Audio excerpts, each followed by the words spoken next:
On a aussi d'autres très belles pièces dans ce musée. Alors, il y en a à l'intérieur, peu d'appareils, du matériel, quelques réacteurs, des moteurs aussi. Et là, alors, moi je n'y connais rien du tout, j'y connais rien. Je les regarde, je les contemple, c'est vraiment... c'est beau, hein, un avion, je trouve que ça a un dessin... c'est super, je trouve que c'est même plus beau qu'une voiture. Mais bon, c'est pas ma passion première. Mais quand on est au pied de ces appareils, on se sent tout petit, on se demande comment ça peut voler. C'est pareil, celui-là, je ne sais pas ce que c'est.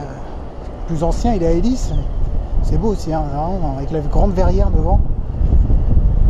Puis voilà, on a cet appareil. Alors ça, c'est vraiment une drôle de bête. On dirait un avion de chasse, mais taille le Concorde des avions de chasse en fait. Et je ne sais pas ce que c'est.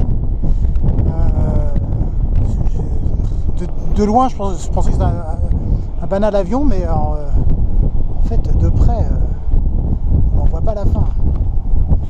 Il est gigantesque. Je sais pas si les ailes se déploient un peu sur le côté. C'est possible. Je sais pas si ça a vraiment volé, si c'est un prototype, si on a eu plusieurs de fabriqués. Vraiment, ça mérite une petite recherche sur internet. C'est énorme. Quel morceau. On va même passer en dessous. Elle est où la tête, elle est où la queue? Alors là, une énorme queue. Oh, quand on est sous la bestiole, là, ça envoie du lourd. Oh, c'est énorme. C'est énorme. C'est vraiment... C'est incroyable. C'est incroyable. Et on n'a pas fini d'avancer en dessous.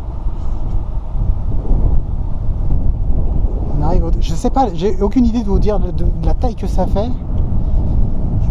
Incapable, il faudra regarder. Faire des recherches. Mais quelle engin. Wow. Ça en jette. Hein. Et ben, là, on a aussi visiblement un moteur de fusée.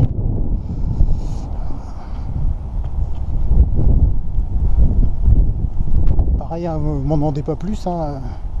Consultez la fiche technique. Et là, on a d'autres appareils plus ou moins anciens.